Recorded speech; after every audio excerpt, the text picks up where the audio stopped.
Na mpendwa mtazamaji wa Tukutane TV, matumaini yangu ni mzima afya, ambapo unatupata pote ulimwenguni.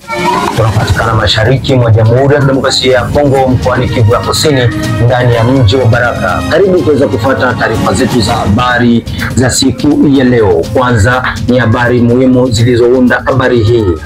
Mapambano kati ya jeshi la taifa FARDC na wazalendo yameleta wasiwasi mkubwa kati ya raia ambao wanapatikana tarafani Uvira. Na mapambano ya hivi karibuni, mpendwa mtazamaji, ni yale ambayo yamezuka usiku wa kuamkia siku ya leo ya tariki 25 mwezi huu wa 4 mwaka 2025 kati ya jeshi la taifa FARDC na wazalendo. Hiyo imejenga wasiwasi mkubwa katika vijiji kama Rugenge.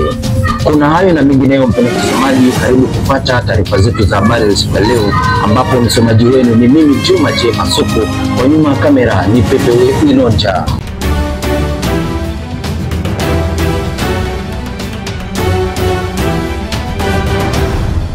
Hali imerudi kuwa shwari hapa mjini Baraka baada ya kusikia risasi nyingi ambayo imesababisha majeruhi na mauaji mengi hapa mjini Baraka. Baada ya meya makamu wa mji wa Baraka Bi Emeruite Tabisha kuweza kupiga mayowe na kulalamika kwa viongozi wengi wa serikali na viongozi wa wazalendo hapa mjini Baraka, ili tabia hiyo ya vijana wazalendo wanaorusha risasi hovyo usiku kama vile mchana iweze kukomeshwa. Kitendo ambacho cha kushangaza na ambacho kimeacha watu midomo wazi ni kile ambacho wazalendo kwenda katika hospitali kuu ya hapa mjini Baraka kuweza kufanya vurugu na kuweza kupiga risasi ovyo katika hospitali hiyo. Hivyo Bi Emeruite Tabisha, meya makamu wa mji wa Baraka, ameweza kulaani vitendo hivyo na kuomba viongozi wa wazalendo waweze kuingilia kati swala hili ili kuweza kudhibiti wazalendo wote ambao wanaendelea kufanya fujo huku wakiwa katika hali ya ulevi. Huyu ameomba raia wote wa hapa mjini Baraka kuweza kukaa kimya na kuweza kushuhudia serikali iweze kufanya kazi yake pamoja na viongozi wa wazalendo, maana hali hiyo ilikuwa tayari imechosha raia wa hapa mjini Baraka. Baki tu hapa mjini Baraka, mpendwa mtazamaji, na habari zisomazo kuwa shirika la Msalaba Mwekundu imeweza kufanya mjadala wa mazungumzo pamoja na makanisa, mashirika ya kiutu, mashirika ya kiraia, uongozi wa vijana na watu wengi sana hapa mjini Baraka wameweza kufanya mjadala huo siku ya tatu hii ya tariki 23 mwezi huu wa 4 mwaka 2025 ndani ya chumba cha mikutano cha Hotel Mabenga. Shirika hilo la Msalaba Mwekundu hapa mjini Baraka limeweza kufanya mjadala huo wa kuitisha vitengo vingi hivi ambavyo nimetoka kuvitaja hapo juu, kwamba wanaonyesha namna gani wanavyokwenda kutenda kazi katika hali ya amani na hali ya kivita. Labda itafikia wakati mwingine kwamba shirika la Msalaba Mwekundu limeonekana upande wa maadui na kwenda kutumika kazi upande wa maadui. Wamesema kwamba hiyo ni kazi yao, wao hawanaga upande wowote ule, na wala raia na mashirika mengine wasiweze kuwafikiria vibaya kwamba wamekwenda upande ule ili kwenda kutoa habari zozote kuhusiana na nchi, ila wamekwenda kufanya kazi yao. Na huku wakiendelea kuonyesha kazi zao, wamesema kwamba kazi zao wao ni kwenda kuangalia majeruhi, kuangalia mili ambayo imeanguka katika uwanja wa vita, ili waweze kuisevu na waweze kuipatia nafasi iliyo bora zaidi, ili heshima ya mtu irudi pale pale pindi anapoacha uhai wake. Tuwasikilize mbele ya kamera ya mwenzangu John Kamlete ambaye amejumuika katika mjadala huo. Muko wa independant, tukisha tuambie kwa chef de bureau tuka comprendre que hii independance batu na confusion nayo. Batu wa mama wanafikiri kama hii independence tunasemanga ni kusema sababu si Christian anasema si hakuna kuturudisha, si hakuna kutuambia neno, hapana. Na waza batano wao wanasemanga ni kama ni independance opérationnelle. Independance mu cadre ya ma activité. Lakini mu sécurité tunapaswa collaborer na autorité. Autorité kituambia kama njia fulani kuna matatizo, hatuwezi sema si tuko ba independant wa tutapita tu. Donc tuna collaborer na ba chef, tuna collaborer na ba autorité, tuna collaborer na ba leader. kwa kupana mawazo, kupana mashauri, lakini independence tusiko tunaikamata sawa hapo ni baingambe. Ndio wanasema hakuna kuwagusa hako au mko yulu ya autorite yote hapa.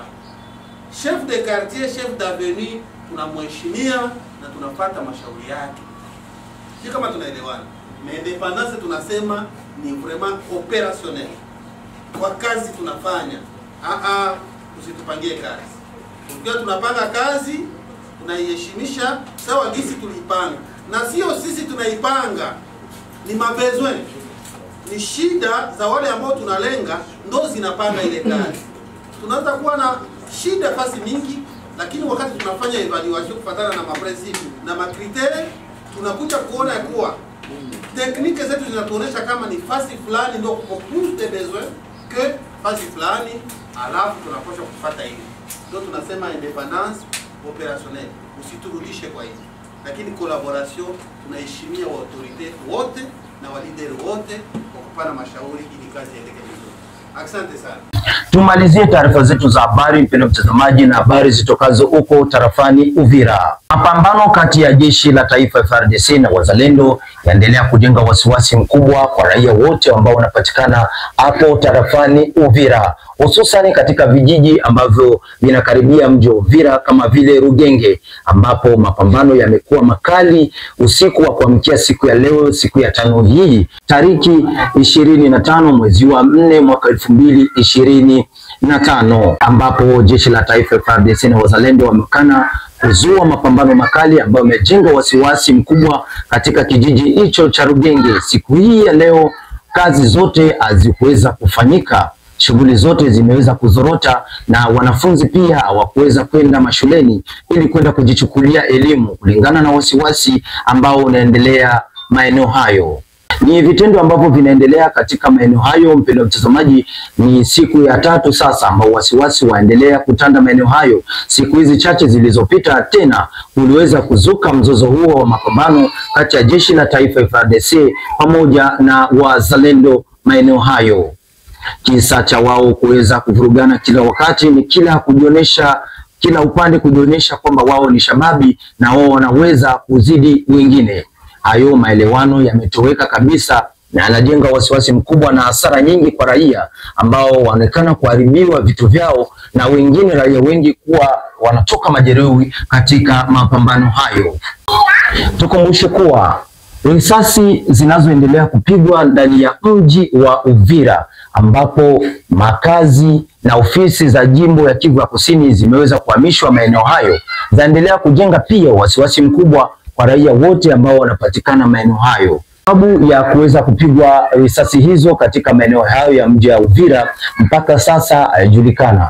Huko mashirika ya kiraia yanalalamikia serikali iweze kuchukua hatua yake, pamoja na uongozi wa wazalendo ambao wanapatikana hapo mjini Uvira uweze kuchukua nafasi yake kwa kuweza kusitisha hali hiyo ambayo sio nzuri ambayo endelea kuzuka hapo mjini Uvira. Mwisho kabisa wa taarifa yetu ya habari ya siku ya leo, ambapo imeletwa kwenu nami Juma J Masuku, kwa nyuma ya kamera ni Pepe Wilonja. Asante kwa kuwa mwaminifu kwa kuweza kutufuata mwanzo hadi mwisho. Usisalike kusubscribe, kulaki, kukomenti kazi zetu ambazo tuwazifanya kila siku. Hivyo tunasema asante kwa yote ambaye anaendelea kutufuata popote alipo ulimwenguni. Hii ni Tukutane TV. Tukutane katika taarifa zetu za hapo kesho.